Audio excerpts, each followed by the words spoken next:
ఈ రోజుల్లో మనని అత్యంత ఆందోళన కలిగిస్తున్న అంశాల్లో ఒకటి రేజింగ్ హార్ట్ అటాక్స్.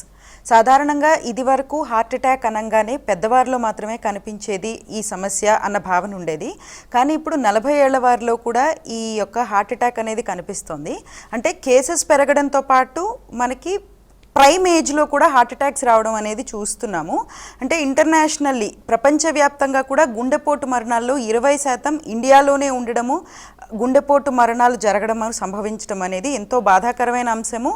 ఈ నేపథ్యంలో అసలు హార్ట్ అటాక్స్ అనేవి కేసెస్ ఎందుకు పెరుగుతున్నాయి, చిన్నవారిలో ఎందుకు వస్తున్నాయి, అవేర్నెస్ ఎలా తీసుకురావాలి, జాగ్రత్తలు ఏ విధంగా పాటించాలి, వీటన్నిటి గురించి ఈనాటి కార్యక్రమంలో మాట్లాడుకుందాము.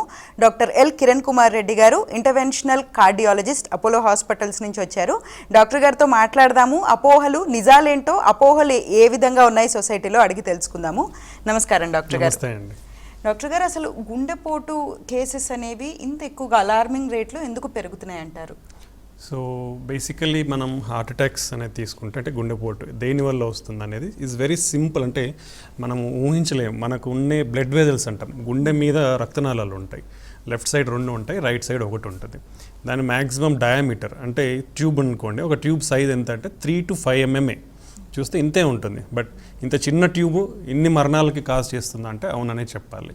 సో గుండె జబ్బులు తీసుకుంటే చాలా రకాల గుండె జబ్బులు ఉంటాయి. అంటే హార్ట్ అటాక్ ఒకటే కాదు, గుండె జబ్బులు, గుండె యొక్క కండరాల జబ్బులు ఉండొచ్చు, గుండె లోపల కవాటలు అంటాం, వాల్స్ జబ్బు ఉంటాయి, గుండె ఉపరితలం మీద టిష్యూ ఉంటుంది, లేయర్, పల్చటి పొర ఉంటుంది, దాని ద్వారా వస్తుంది. అలానే గుండెలో ఒక ఎలక్ట్రికల్ సిస్టమ్ అనేది ఉంటుంది, దాంట్లో ప్రాబ్లం ఉండే అవకాశం ఉంటుంది. సో ఇవన్నిటిలో కూడా 80% మనం ప్రతిరోజు చూసే ప్రాబ్లం ఏంటంటే హార్ట్ అటాక్. సో అందుకు దీనికి ఇంత సిగ్నిఫికెన్స్ అనేది ఏర్పడింది. సో ప్రతి ఒక్కరు కూడా దీని గురించి అవగాహన తెలుసుకోవాల్సిన అవసరం ఉంది. సో ఈ రక్తనాళం అంటే ఏదైతే ట్యూబ్ లాగా ఉంటుందో దాంట్లో కొవ్వు అనేది పేరుకుపోతూ వస్తుందన్నమాట. సో ఆల్మోస్ట్ ఇది అందరూ కూడా నేను ఇన్ని రోజులు చాలా హెల్తీగా ఉన్నాను, నాకెందుకు వస్తూ ఉంది అనేది ఒక పెద్ద క్వశ్చన్ అందరికీ కూడా యంగ్స్టర్స్లో తీసుకుంటే. సో ఈ ప్రాసెస్ అనేది, అంటే ఏదైతే ఈ కొవ్వు అనేది మన గుండె రక్తనాళంలో లోపల పొరలో పేరుకుపోతూ వస్తుందన్నమాట. ఈ ప్రాసెస్ అనేది అందరిలో కూడా 20 to 30 years ఆఫ్ ఏజ్ నుంచే స్టార్ట్ అవుతుంది. Even literally speaking it has been from the first to second decade నుంచే మనకి ఈ ప్రాసెస్ అనేది మన బాడీలో ఇది given process, God's given process అనే చెప్పాలి. సో ఎవరిలోనూ ఇది రాకుండా అయితే ఉండదు. బట్ మనకున్న లైఫ్ స్టైల్ని బట్టి ఇవి కొందరిలో తొందరగా వచ్చే అవకాశం ఉంటుంది. సో అన్ని ఏజెస్లో కంపేర్ చేసుకుంటే బీపీ, షుగర్, కొలెస్ట్రాల్, స్మోకింగ్ ఇవి కామన్ రిస్క్ ఫ్యాక్టర్స్ అంటాం.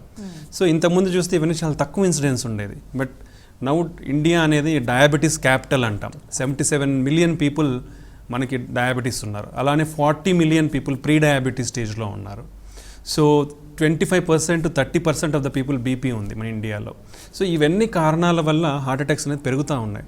ఈవెన్ స్మోకింగ్ తీసుకుంటే యంగేజ్లో హెవీ స్మోకర్స్ ఉన్నారు. సో యంగేజ్ నుంచే స్టార్ట్ చేసిన వాళ్ళు ఉన్నారు. పర్టికులర్లీ యంగేజ్లో సడన్గా వచ్చే హార్ట్ అటాక్స్కి స్మోకింగ్ అనేది ఒక పెద్ద కారణం.